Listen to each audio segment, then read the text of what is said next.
할렐루야. 제가 주중에 설교를 준비하면서 문득 그 신학교 시절에 배웠던 기원전 8세기 선지자라는 그런 수업이 생각이 났었습니다. 여러분, 기원전 8세기에 활동했던 선지자들이 누가 있는지 아십니까? 잘 모르시죠? 이제 신학교에서는 이제 선지자만 이렇게 따로 파가지고 이렇게 수업을 하기도 하거든요. 기원전 8세기 선지자가 5명 정도가 있습니다. 누가 있냐면 호세아, 미가, 이사야, 아모스, 요나, 이렇게 이제 5명을 기원전 8세기 선지자라고 부릅니다. 저기 있잖아요. 이거 연결하는 거, 홍대 집사님. 요거, 오케이, 잘하시네. 저희 시스템이 좀 주중에 좀 바뀌었어요. 좀 바뀌어가지고 약간은 잘 안 되는 부분이 있는데 잘 될 겁니다. 이제 걱정하지 않으셔도 됩니다. 여러분, 아모스와 호세아는 북이스라엘에서 활동했던 선지자입니다. 여러분, 이스라엘 지도 아시죠? 우리나라 지도하고 비슷하다고 생각하시면 됩니다. 우리나라 북쪽에 누가 있습니까? 북한이 있어요. 그죠? 남쪽에 남한이 있습니다. 이스라엘도 북쪽에는 북이스라엘이고 남쪽에는 남유다가 있어요. 다윗 시대에는 통일 왕국이 건설됐지만 솔로몬 때는, 솔로몬 이후에 솔로몬 아들이 누굽니까? 르호보암이잖아요. 이 르호보암 시대 때 갈라지게 됩니다. 그래서 남쪽에는 남유다, 유다와 베냐민 지파가 남쪽을 담당하고 나머지 10개 지파가 북쪽을 담당을 했어요. 그래서 이 기원전 8세기에 북쪽에서 활동했던 선지자가 있고 남쪽에서 활동했던 선지자가 있는데, 북쪽에서 활동했던 선지자는 따라해 보겠습니다. 호세아. 또 누가 있냐면 아모스가 있습니다. 이 호세아와 아모스가 북쪽에서 활동을 했고, 남쪽에는 누가 활동을 했느냐? 이사야와 미가라는 선지자가 남쪽에서 활동을 했습니다. 그래서 이사야라는 선지자는 대개는 왕궁 선지자라고 알고 있어요. 그러니까 왕의 궁정에서 예언 사역을 했던 선지자입니다. 그래서 이사야는 우시야, 요담, 아하스, 히스기야 시대까지 이 4명의 왕조, 이 4개 왕조 때 활동을 했습니다. 이사야로 보고, 그러면 요나는 어디서 활동을 했느냐? 요나는 어디서 활동을 했죠? 니느웨에서 활동했습니다. 모릅니까? 아시잖아요. 아는 걸 물어보는데. 요나는 니느웨에서 활동했던 선지자입니다. 제3국에서 활동했던 선지자. 그래서 이 주전 8세기 선지자라고 하면 이 5명을 이야기합니다. 오늘 본문은 이사야 선지자의 예언이에요. 제가 이 8세기 선지자 이야기를 드린 이유는요, 오늘 읽은 메시아 예언이 몇 년 전에 있었던 예언이었는지를 계산해 보기 위해서 제가 말씀을 드린 겁니다. 여러분, 이사야 선지자가 예언했는 거 기원전 8세기입니다. 그러니까 700년 이상이죠. 지금은 2000년입니다. 2030년, 2024년이죠. 그러니까 대략 2700년 전에 이사야가 이 예언을 했던 거예요.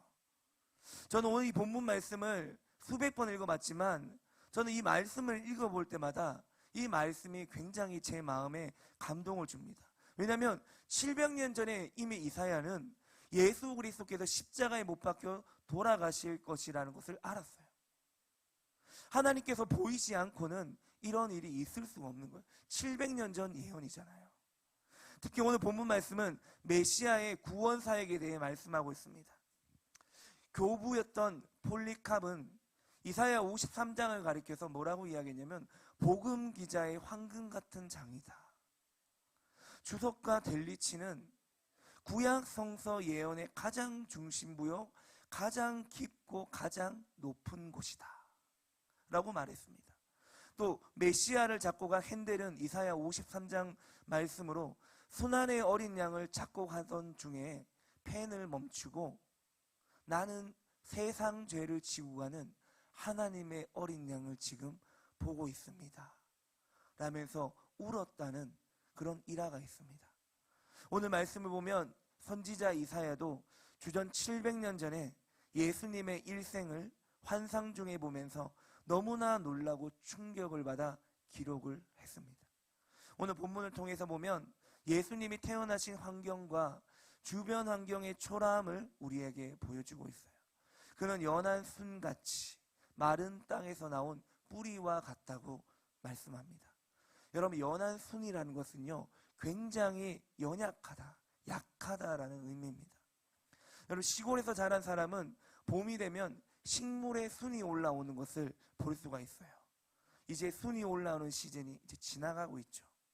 이 순은 짐승이 밟아도 부서지고 사람이 밟아도 부러지는 아주 연약한 존재를 순이라고 합니다. 하나님의 아들 만왕의 왕 만주의 주가 연약한 순과 같이 아무런 힘도 없이 자라났다는 것입니다. 그리고 마른 땅에서 나온 뿌리와 같다고 말씀합니다. 너무나 척박한 환경에서 겨우 생명을 유지하는 그러한 나무 뿌리 같다고 그렇게 표현하고 있습니다. 예수님의 지상 생활이 바로 그런 삶이었어요. 제가 청년 시절에요, 한 20년 정도 된 것 같아요. 경주에 제일 큰 교회가 있어요. 그 제일교회라는 교회가 있거든요. 경주에는 경주 제일교회가 제일 컸어요. 그 경주 제일교회에 부흥회가 있었는데, 그때 당시에 주안장로교회를 담임하셨던 나겸일 목사님이란 분이 오셔서 말씀을 전해주셨어요. 그 나겸일 목사님이 예수님에 관해서 이런 질문을 했습니다. 이렇게 질문했어요. 여러분도 대답해 보세요. 예수님은 미남인가 추남인가? 미남이냐 추남이냐? 여러분, 예수님은 미남일까요 추남일까요? 왜 추남이에요, 영수는? 에? 실제랑 무슨 다른가? 그게 추남의 이유인가요? 예. 저는, 예? 예, 맞아요. 예. 추남이라는 거죠. 2절 보세요.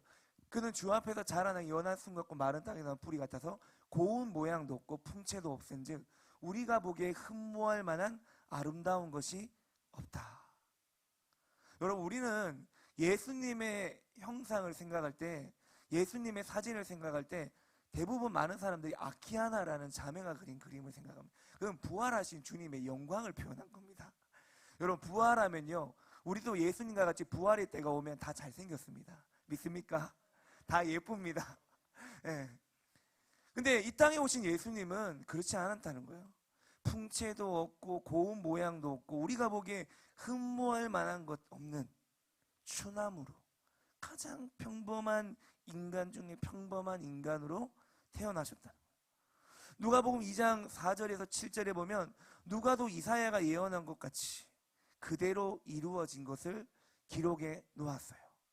예수님은 유대 사회에 나고 유대 사회에서 자라면서 인간다운 대접을 받지 못했습니다. 유대교의 제도와 시스템 안에서 예수님의 설 자리는 없었어요. 엄격한 유대교의 율법과 제도와에 예수님은 인정받지 못했습니다. 예수님은 힘들고 어려우며 고생스러운 일들을 당하셨고 병자들만이 예수님을 따라다녔어요. 안진뱅이도 절름발이도 귀머거리도 벙어리도 장님도 예수님께 찾아오면 다 나음을 받았어요. 그러니까 예수님 주변에는 병자들이 있는 거예요. 그런 반면에 유대인의 사회에서는 예수 그리스도를 괄시하고 무시하고 존경하지 않았습니다. 오늘 본문 3절에 보면 이렇게 말씀합니다. 같이 읽어보겠습니다. 시작.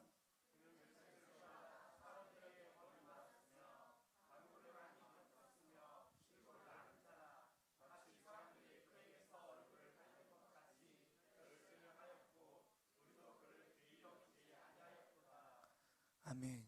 여러분, 주님은요, 소위 말하면 이 당시에 유대인의 사회에서 왕따를 당한 거예요.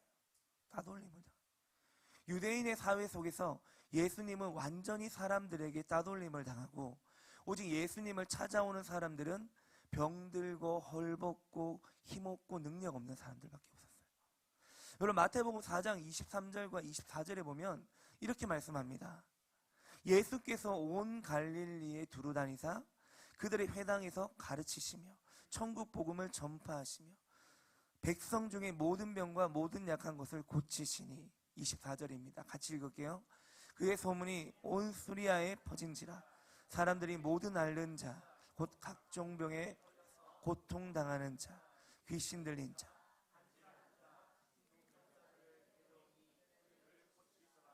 아멘. 여러분, 이사야가 예언한 그대로예요. 그대로.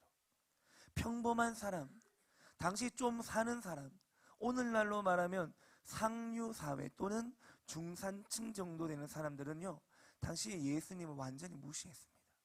예수님을 따라다닌 사람들은 병들고 가난한 사람들밖에 없었어요. 대부분이. 방금 읽은 말씀에 보면 병도 한두 가지 병이 아니에요. 모든 병과 모든 약한 것입니다. 질병이 있는 사람 중에 예수의 소문을 들은 사람이라면 대부분 다 예수님께 왔다는 거예요.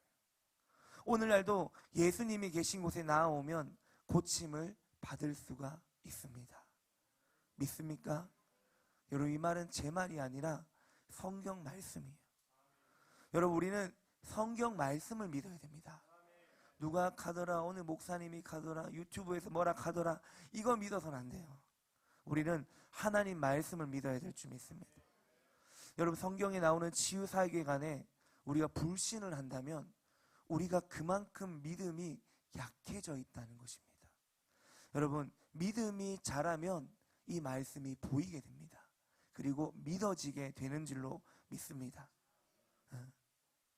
여러분, 예수님께 가면 우리가 치유함을 받을 수 있습니다.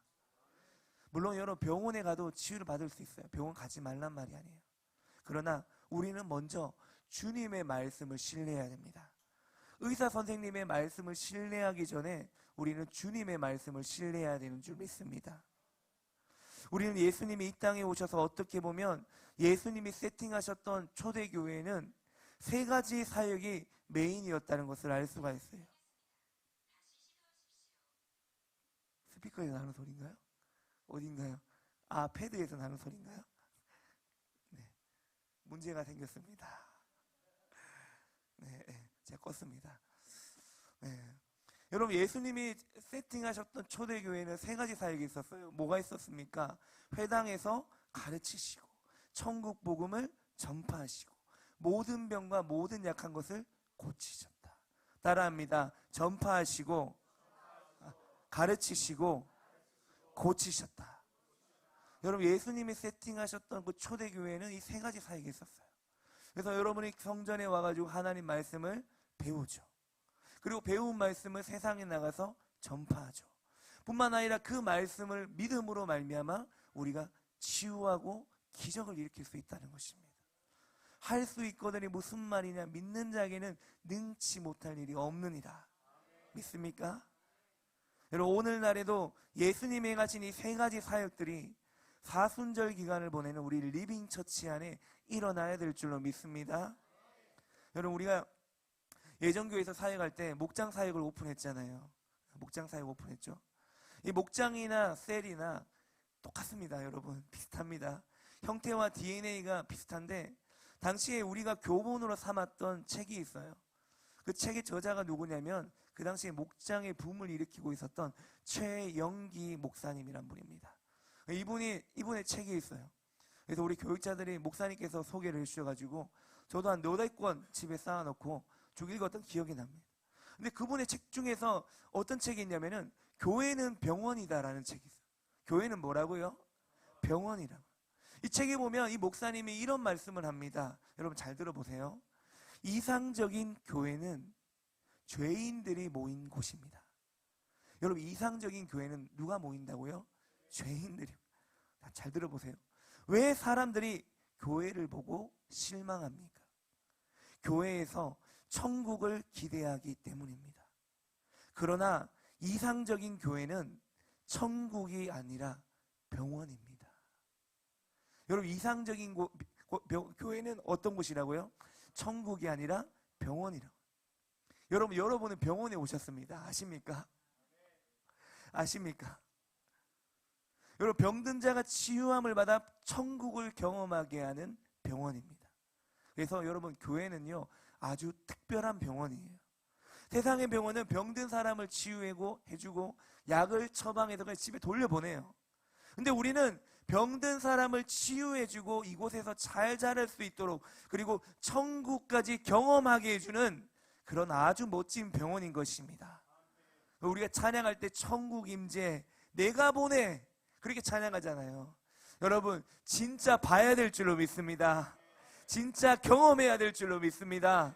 여러분, 우리는 이 자리에 마음이 상한 자는 고침받고 육신의 병이 있는 자는 치유함을 받고 뿐만 아니라 예배 가운데 천국을 경험하게 될 줄로 믿습니다. 그래서 천국을 경험함으로 그 내 안에 임했던 그 하나님의 나라, 그 천국이 세상에 나가서 우리가 발 딛는 곳마다 하나님의 나라가 임하는 것입니다. 믿습니까? 제가 질문해 보겠습니다. 여러분, 구원받았습니까? 사명이 있습니까? 여러분, 구원을 지나 사명을 지나 영광 안에 들어갈 수 있기를 축원합니다. 여러분, 지난 우리 이주훈 목사님이 오셔갖고 선십 때 영광에 대해서 풀어놓으시지 않습니까? 여러분, 그날 얼마나 큰 은혜를 받았습니까? 저는 월드컵 경기 때 이겼는 것보다 더 기쁜 마음으로 집에 들어갔습니다. 우와, 이제 돌파가 일어난다. 이제 놀라운 돌파가 일어난다. 그날 집에 들어가니까 1시였어요. 1시. 듣기까지 기도하고 또 약간 입하고도 했지만 1시까지 우리가 제가 집에 들어가 보니까 1시더라고요. 여러분, 그날 설교를 듣지 못한 분들을 위해서 제가 편집해서 제 주중에 올려놓겠습니다. 그래서 제가 공유를 해드릴 테니까 유튜브의 리빙처치 채널은 구독과 좋아요, 알림 설정은 필수입니다. 여러분, 나중에 서로 확인해 보세요. 구독했는지 핸드폰 열어가지고 구독했다, 리빙처치 구독했다, 당당하게 그렇게 말씀해 주시기 바랍니다. 왜 아멘이 없습니까? 여러분, 교회는 수많은 영육간의 병든 사람을 치유하는 병원이에요. 육신의 병이든 영적인 병이든 마음의 병이든 주님은 우리 교회의 모든 예배와 모든 셀 사역을 통해서 치료하는 역사를 베풀어 주실 줄 믿습니다. 그렇게 하실 것입니다. 예수님의 대속의 삶과 고난의 의미에 대해 살펴보겠습니다. 여러분, 성경에는 예수 그리스도의 진정한 모습과 사명을 분명히 말씀하고 있어요. 예수 그리스도의 삶 자체가 우리의 질고를 몸에 짊어지고 그로 인한 슬픔을 당한 것입니다. 우리의 질고를 몸에 지고 이 질고 때문에 다가오는 슬픔을 당했다는 것인데, 여러분, 질고는 뭐냐면은 병입니다. 병. 여러분의 병을 주님이 몸에 짊어진 것입니다. 그리고 여러분의 슬픔을 예수님이 함께 당한다는 것입니다. 그럼에도 그 당시의 사람들은 이걸 이해하지 못했어요. 하나님이 예수를 미워해서 벌을 주기 위해 고난받고 십자가를 지게 한 거 아니냐. 예수님이 하나님께 뭐 잘못한 게 있으니까 벌을 받고 고난을 받고 십자가 진 거 아니냐라고 부정적으로 생각을 했어요. 예수님의 그 고통스러운 삶은 우리의 질병을 짊어지고 우리의 고통에 동참하는 것인데, 사람들은 예수님은 하나님을 반역한 거 아니냐, 하나님이 미워해서 고난당하게 된 거 아니냐라고 그렇게 잘못되게 생각했다는 것입니다. 예수님은 그의 삶 자체가 우리의 죄악을 온몸에 짊어지고 그로 인하여 슬픔을 당한 것입니다. 이사야 52장 14절에 보면 이렇게 말씀합니다. 같이 읽어보겠습니다. 그의 모양이 타인보다 상하였고 그의 모습이 사람들보다. 아멘. 여러분, 이사야 52장 14절에 이렇게 설명하고 있어요. 예수님은 이처럼 깊은 고통과 슬픔을 마음에 당했어요. 마음에. 그런 고통을 당해도 사람들은 예수님의 마음이 안 보이니까 인정하지 않은 거예요. 마가복음 15장 15절로 20절에 보면 빌라도가 무리에게 만족을 주고자 하여 바라바를 놓아주고 예수는 채찍질하고 십자가에 못 박히게 넘겨주니라. 군인들이 예수를 끌고 브라이도리올이라는 뜰 안으로 들어가서 온 군대를 모으고 예수에게 자색 옷을 입히고 가시관을 엮어 씌우고 경례하여 이르되 유대인의 왕이여 평안할지어다 하고 갈대로 그의 머리를 치며 침을 뱉으며 꿇어 절하더라. 희롱을 다한 후 자색 옷을 벗기고 도로 그의 옷을 입히고 십자가에 못 박으려고 끌고 나가니라. 여러분, 우리는 예수님의 죽음을 생각하면 그저 단순하게 십자가 형틀에 달려서 돌아가신 걸 생각합니다. 그러나 여러분, 성경은 그렇게만 말하지 않죠. 학자들의 연구 결과에 의하면은 예수님 시절에 십자가에 못 박히는 형벌은 제일 마지막 순서에 십자가에 못 박는다고 합니다. 그 앞에는 많은 고문과 많은 고통이 따라와요. 당시 죄인에 대한 형벌은 심한 채찍으로부터 시작이 됩니다. 근데 여러분, 그 채찍은 그냥 일반적인 말을 치는 그런 채찍이 아니라 그 채찍 끝에는 당시의 나비나 동물의 뼈들을 붙여놔서 그 채찍을 때리면, 한 번 맞으면 그 채찍 끝에 달려있는 나비나 새 조각이나 동물의 뼈 조각이 살에 박히게 되는 거예요. 그 살에 박혀서 살이 찢겨지고 뼈가 상하게 되는 것입니다. 그 고통은 엄청난 것이어서 매를 맞다가 그 충격으로 그 자리에서 기절하는 죄인들도 있었다고 해요. 그러한 고통 가운데 자신이 못 박힐 2m 길이의 무거운 나무를 끌고 자신이 죽어야 되는 사형을 당할 그 장소까지 이동하는 겁니다. 그 후에야 십자가형이 집행이 됩니다. 여러분, 이 십자가형의 고통은 우리의 상상을 초월하는 거예요. 해부학 교수인 하워드 매치크 교수는 십자가형의 고통을 의학적으로 분석해서 이렇게 이야기를 했습니다.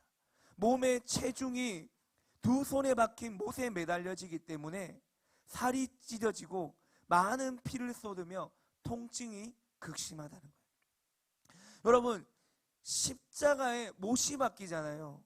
이 두 손이 다 십자가에 못이 박히잖아요. 여러분, 그 못이 그냥 나사못 같습니까? 아닙니다, 여러분.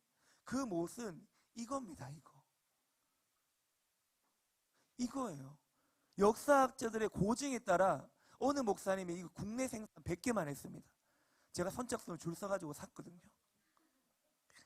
가로 18cm, 지름 3cm, 이겁니다. 역사학자들의 증언에 따라 만든 거예요. 여러분, 이런 못이 손에다 박혔다고 생각을 해보세요. 얼마나 고통스럽겠습니까, 여러분? 여러분, 생각해보세요. 이런 못이 달려야지 사람의 체중을 지탱을 하죠. 이런 못이 예수님의 두 손과 두 발에 박혔다는 것입니다. 이 두 손에 못이 박히면 가슴으로부터 팔에 이르는 근육들이 극도로 늘어져 팽창함으로 호흡이 가빠진대요. 호흡 장애가 일어난다는 거예요. 숨을 쉴 수가 없다는 거예요. 여러분, 숨을 쉴 수가 없고 몸에 산소가 부족하니까 온몸에 경련이 일어나는 거예요. 이것이 너무나 고통스러워서 호흡을 하기 위해서 몸을 조금이라도 들춰내면, 여러분, 몸을 조금이라도 들춰내면 바닥에 박혀있는, 두 발에 박혀있는 못으로 인해서 더 고통이 가중이 되고 더 그 큰 고통을 잊게 돼서 기절한다는 거예요. 그게 예수님이 당시에 십자가에 박혔던 그 고통이라는 거예요. 바로 여러분, 그런 고통을 주님은 몇 시간 당하셨습니까? 6시간을 당했죠. 6시간. 온 몸에 피와 물을 쏟아내시고 돌아가신 것. 예수님이 십자가에서 온몸으로 당하신 이런 고난은 아담 이후 우리 인류의 죄를 용서하시기 위한 것이었습니다. 여러분, 인간은 모두 이생의 자랑과 욕심을 따라 제각각 탐욕의 길로 가고 예수님은 이 모든 죄를 대신 지시고 고통당하신 것입니다. 여러분, 우리가 예수님의 고난에 대한 사건을 읽을 때마다 늘 알아야 되는 것은 예수님은 나를 위해 오시고 나를 대신해서 고난 당하셨다는 것입니다. 여러분, 나 때문에 예수님이 십자가에 고난 당하셨다는 것, 이런 대못에 못 박히셨다는 것, 여러분, 잊어서는 안 된다는 겁니다. 예수님께서는 이 세상에 올 필요도 없고 고난 당할 필요도 없고 십자가에 매달릴 이유도 없는 분입니다. 나 대신에, 나 때문에, 나를 위해서 십자가를 걸머지고 고난 당했다는 것을 우리가 잊지 않아야 된다는 것입니다. 예수님께서 우리를 위해 대신 고통 당하시고 고난 받으심으로 우리 죄를 사해 주시고 구원의 새 생명을 주셨습니다. 나를 대신하여 여러분을 대신해서 주님이 모든 고난을 다 당하신 것입니다. 그러니 우리는 주님의 대속의 삶과 그 은혜를 통해서 값없이 구원을 받을 수 있다는 것입니다. 너희는 그 은혜에 의하여 믿음으로 말미암아 구원을 받았으니 이것은 너희에게서 난 것이 아니요 너희가 잘해서 이것이 이루어진 것이 아니라 하나님의 선물이라는 거예요. 거저 줬다는 거예요. 행위에서 난 것이 아니니 너가 잘해서 너가 예뻐서 너가 헌금을 많이 해서 준 게 아니라 이는 누구든지 자랑하지 못하게 함이라. 왜냐하면 누구든지 자랑하지 못하게 하나님이 그냥 선물로 줬다는 거예요. 거저. 여러분, 허물과 죄로 우리는 영원히 죽었습니다. 육체만 살아있지 영적으로는 죽었습니다. 이런 우리를 예수 그리스도의 십자가를 통해서 다시 살려주신 것입니다. 예수 죽음 내 죽음, 예수 부활 내 부활. 따라해 보겠습니다. 예수 죽음 내 죽음, 예수 부활 내 부활. 여러분, 예수님께서 우리를 함께 살려주신 거예요. 십자가에서 허물로 죽은 우리들을 그리스도와 함께 살려주셨습니다. 예수 그리스도를 구주로 믿는 여러분들은 오늘 모두 다 사망에서 생명으로 옮김을 받았습니다. 얼마나 감사한 일입니까? 베드로전서 3장 18절에 그리스도께서도 단번에, 몇 번에? 단번에 죄를 위하여 죽으사 우리의 죄를 위해 죽으셨다는 거예요. 의인으로서 불의한 자를 대신하셨으니 이는 우리를 하나님 앞으로 인도하려 하심이라. 단번에, 한 번에 죄를 위하여 죽으사 한 번에 여러분 우리 죄를 청산해 버렸다는 거예요. 십자가에서요. 우리는 예수님의 보혈을 통해서 아버지께로 나아가게 됩니다. 보혈을 지나 하나님 품으로, 보혈을 지나 아버지 품으로. 여러분, 보혈을 통하지 않고는 아버지께로 갈 수 없습니다. 그것을 예수님이 십자가에서 이루신 것입니다. 고린도후서 5장 21절입니다. 같이 읽겠습니다. 하나님이 죄를 알지도 못하신 이를 우리를 대신하여 죄로 삼으신 것을 우리로 하여금 그 안에서 하나님의 의가 되게 하려 하십니다. 아멘. 여러분, 죄를 알지도 못하신 예수님을 우리를 대신하여 죄로 삼아버렸어요. 나의 죄를 고스란히 그대로 인수인계를 받아서 예수님이 죄가 되었습니다. 그렇기 때문에 억울함과 엄청난 심판을 받은 거예요. 그로 인해 예수를 믿는 사람은 의가 되었다. 그로 말미암아 우리는 의가 되었다. 그렇게 말씀하는 겁니다. 여러분, 우리는 의인이 된 것이 아니라 의 자체가 된 겁니다. 여러분, 의라는 것은요, 하나님 앞에 부끄럼 없이 당당하게 설 수 있는 자격을 말합니다. 그게 의예요. 일생에 한 번도 죄를 안 지은 상태가 되는 겁니다. 제가 예전에 어느 간증을 보니까요, 입신 가운데 천국에 들어간 어느 목사님 같아요. 그 목사님이요, 하나님을 만났는데 하나님께 이렇게 고백을 했어요.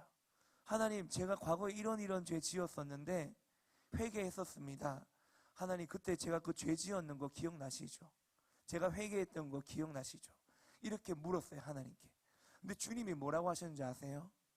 주님은요, 나는 그거 기억이 안 난다. 나는 그 기억이 안 나는데, 나는 잊어버렸는데 그런 일이 있었어? 여러분, 우리가 죄를 회개하면 주홍같이 붉은 죄라도 깨끗하게 하시는 줄 믿습니다. 주님은 다 잊어버리시는 거예요. 여러분, 그게 우리의 회개의 원리입니다. 주님은 우리가 회개하면 완전히 잊어버리시는 거예요. 예. 동이 서에 먼 것 같이 완전히 잊어버리시는 것이 그게 하나님의 성품이라는 것입니다. 여러분, 이것이 바로 하나님이 우리를 바라보시는 하나님의 마음입니다. 네덜란드의 유명한 화가였던 렘브란트라는 화가가 있습니다. 예전에 우리 대표 목사님께서도 이 렘브란트 화가가 그린 성화를 보여주신 적이 있는데, 다시 한번 보겠습니다. 여러분, 예수님이 십자가 돌아가신 장면을 그린 게 있어요. 예수님이 십자가에 돌아가신 장면을 그린 성화거든요.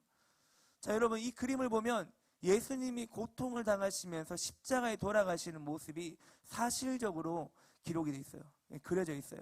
그림에는 제자와 사람들이 십자가에서 예수님을 내리기도 하고 그 모습을 보면서 주변에서 울거나 탄식하거나 두려워하는 모습이 있습니다.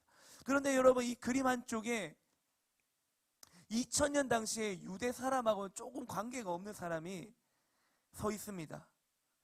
그 당시에 복장이 아니에요. 큰 모자를 쓰고 하이라이트 되어서 그림이 그려져 있는 사람이 있습니다.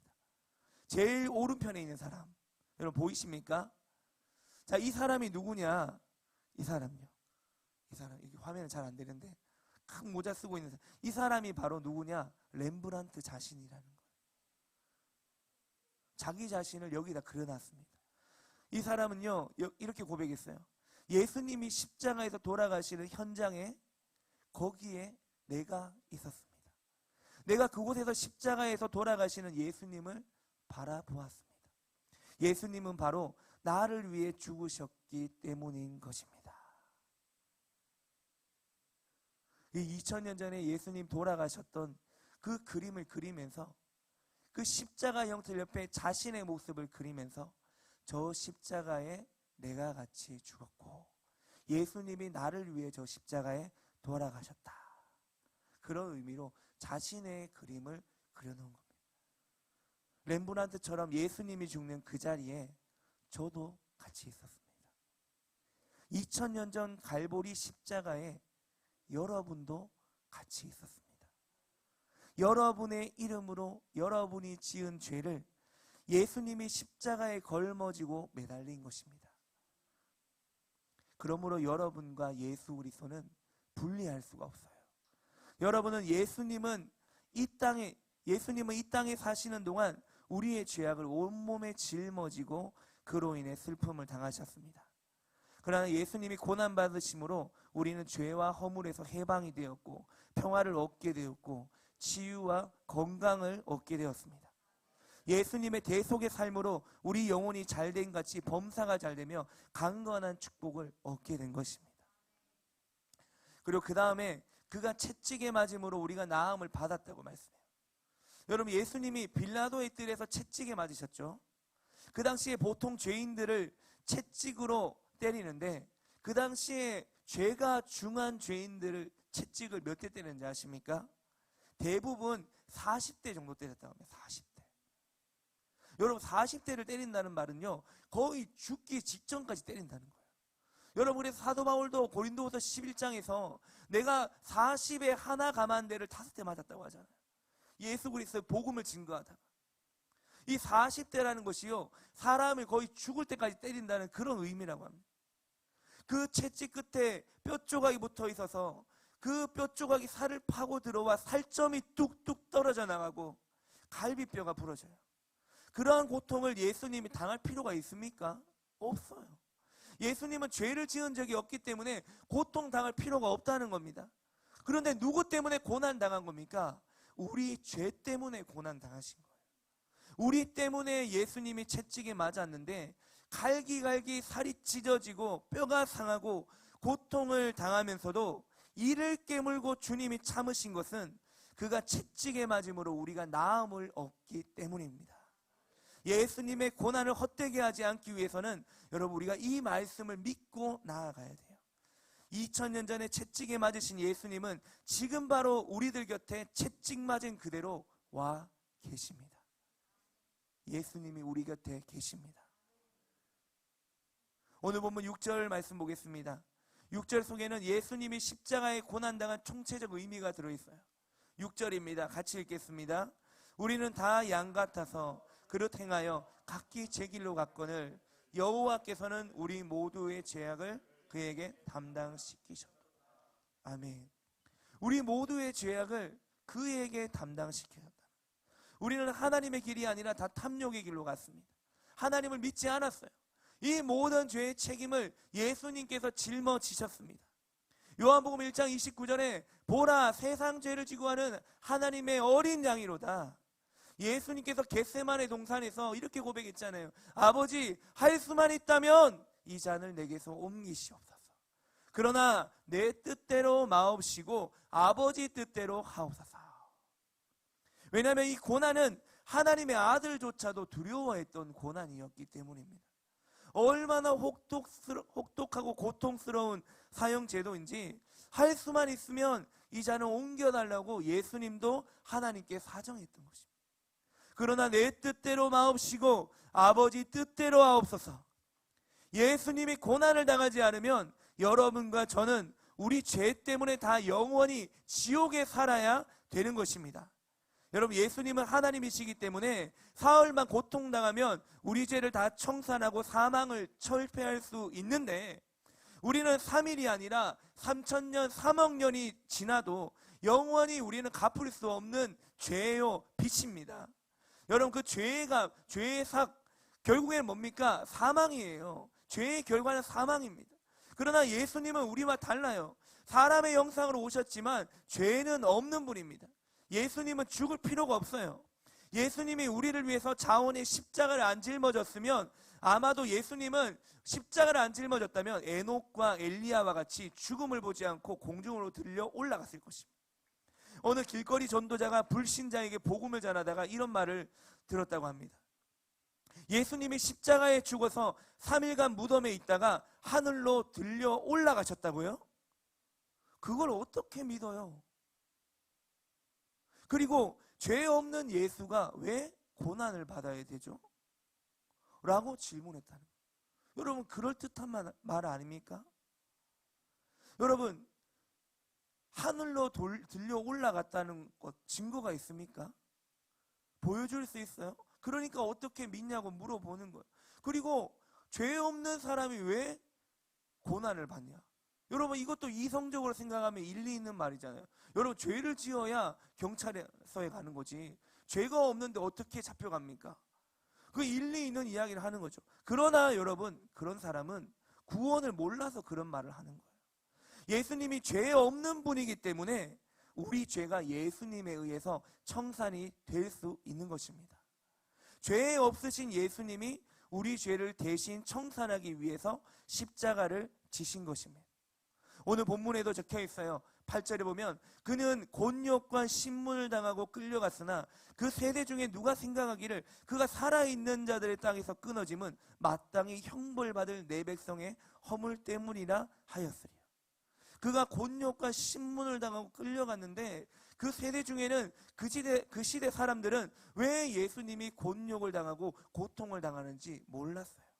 마땅히 우리 죄인들이 받아야 될 허물을 예수님이 대신 짊어지고 고통당했다는 것을 그때 사람들은 몰랐다는 겁니다. 예수님이 십자가에서 이루신 것에 관해 바울은 고린도전서 1장에서 이렇게 정의를 내렸어요. 이는 아무 육체도 하나님 앞에 자랑하지 못하게 하려 하심이라. 너희는 하나님으로부터 나서 그리스도 예수 안에 있고 예수는 하나님으로부터 나와서 우리에게 지혜와 의로움과 거룩함과 구원함이 되셨으니 기록된 바 자랑하는 자는 주 안에서 자랑하라 함과 같게 하려 함이라.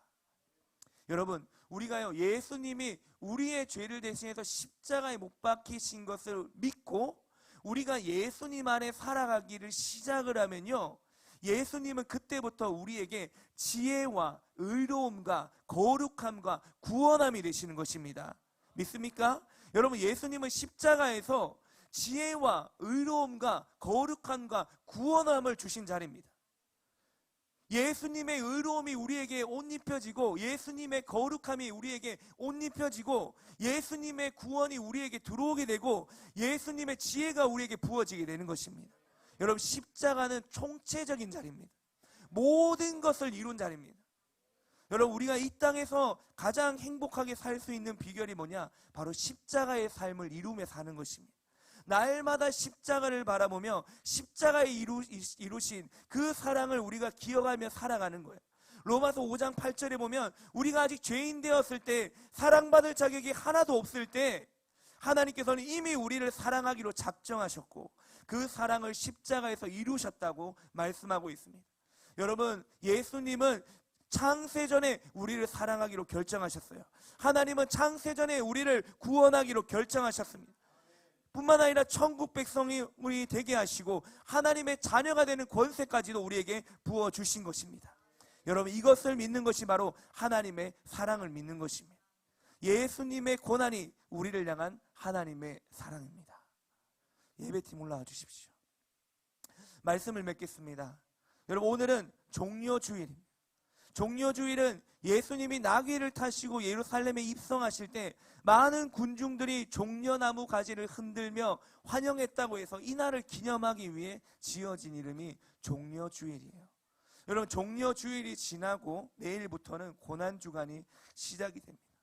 대개는 이 기간 동안에 크리스천들은 예수 십자가, 내 십자가를 외치며 예수님의 고난과 죽음을 묵상하며 우리 자신들을 돌아보고 우리의 죄를 회개하며 신앙과 성숙과 영적 각성을 깨우치는 그런 시간을 보내게 됩니다.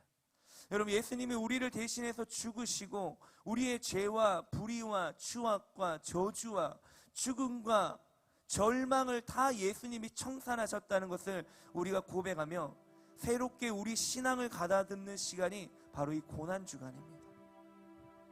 그래서 여러분, 우리도 내일부터 저녁 8시에 특별 집회를 열고자 합니다. 우리가 함께 모여서 합심으로 기도하는 시간을 갖고자 합니다.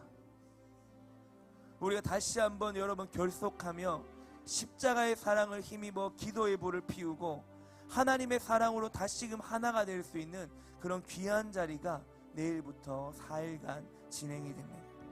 여러분, 각자의 상황과 형편이 쉽지 않다는 것을 알고 있지만, 그렇지만 여러분, 주님이 우리를 구원하기 위해 그 십자가에서 이루셨던 그 사랑과 헌신과 그 순종의 삶을 우리가 기억하면서 여러분, 우리가 한 주 동안 이 특별 집회에 우리의 몸과 마음을 내어드리며 기도의 제단을 쌓아나갈 수 있는 그런 시간이 될 수 있기를 원합니다.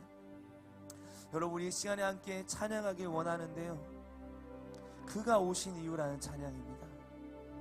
여러분, 오늘 우리가 증거하고 우리가 함께 나누었던 그 예수님의 고난에 관한 그 십자가의 헌신과 십자가의 고통과 십자가의 사랑에 관한 것들을 우리가 기억하며 우리 함께 찬양하며 나아가길 원합니다.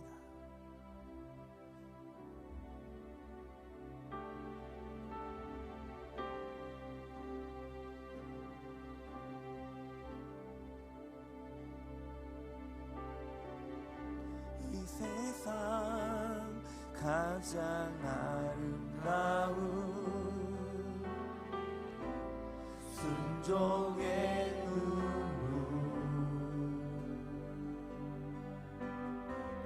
온 세상 다시 빛나게 할 생명의 눈물, 그가 이 땅에 오신 이유 죽어야 살게 되고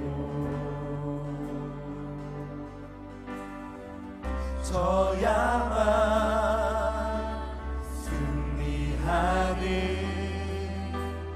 놀랍고 영원한 신비 지으신 그대로 회복시키 우리의 창조주 그리스도 십자가의 길로 아버지 뜻 이루셨네. 그가 이 땅에 오신 이유 이제 우리에게 맡겨진 그 소망, 그 사랑, 그 생명 아름다고 눈부신 십자가의 길 우리가 이 땅에 살아갈 이유. 여러분, 우리 자리에서 한번 일어나 보실까요? 여러분, 희생과 헌신과 주님의 사랑을 기억하면서 여러분 우리가 다시 한 번 더 우리 찬양하기 원하는데, 주님이 오신 그 이유, 정말 우리를 사랑하셔서 아버지의 뜻이라면 내가 순종하기 원합니다. 아버지의 뜻이 이 땅 가운데 이루어지길 원합니다. 그 희생과 순종의 눈물을 기억하면서 우리 다시 한번 찬양하고 기도하겠습니다. 이 세상 가장 아름다운 순종의 눈물, 온 세상 다시 빛나게 할 생명의 눈물. 그가 이 땅에 오신 이유, 죽어야 살게 되고 져야만 승리하는 놀랍고 영원한 신비, 지으신 그대로 회복시킨 우리의 창조주 그리스도, 십자가의 길로 아버지 뜻 이루셨네.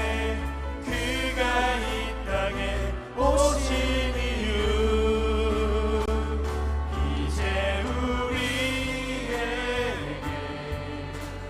맡겨진 그 소망, 그 사랑, 그 생명,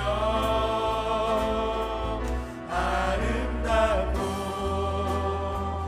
눈부신 십자가의 길, 우리가 이 땅에 살아간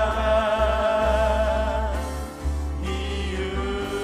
여러분 이 시간 함께 기도하실 때, 주님 이 한 주 동안 우리를 구원하기 위해 자신의 희생과 헌신, 자신의 전부를 내어드리며 죽기까지 아버지의 뜻을 순종한 그 예수님을 우리가 묵상하며, 하나님 우리도 그 희생에 동참하며 십자가의 정신을 이어가는 한 주간이 되게 하여 주시옵소서. 예수 십자가 내 십자가, 예수 십자가 내 십자가, 예수 십자가 내 십자가. 우리가 십자가, 그 십자가의 사랑을 기억하며 주님의 순종과 사랑을 기억하는 한 주를 살아내게 하여 주옵소서. 여러분 이 시간에 두 손 들고 주여 한번 외치며 기도하겠습니다. 주여. 주님, 우리가 주님의 십자가의 그 사랑, 십자가의 그 고난, 십자가의 그 헌신, 십자가의 그 순종을 우리가 기억하며, 하나님 아버지 우리가 한 주 동안 그 십자가의 길을 묵상하며, 하나님 그 골고다 언덕에 우리의 죄를 정산하며 모든 것을 이루시기 위하여 우리를 대신할 고난당하셨던 그 예수 그리스도의 사랑을 기억하며 우리가 나아가기를 원합니다. 하나님 아버지 한 주 동안 사순절이라는 이 시간 동안 주님의 그 십자가 사랑을 기억하며 나아갈 수 있는 우리 레밍처치 공동체가 되게 하여 주십시오. 하나님 아버지